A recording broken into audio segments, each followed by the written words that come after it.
Hi, I'm Mike from 1A Auto. We've been selling auto parts for over 30 years.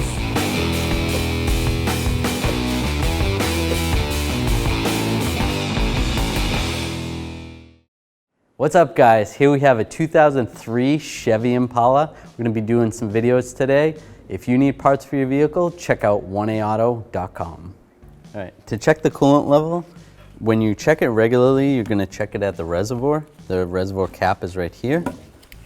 And I take a flashlight, I'm going to slide it in there. There is a hot line and a cold line. Right now this engine is cold, so the coolant is right at the cold level.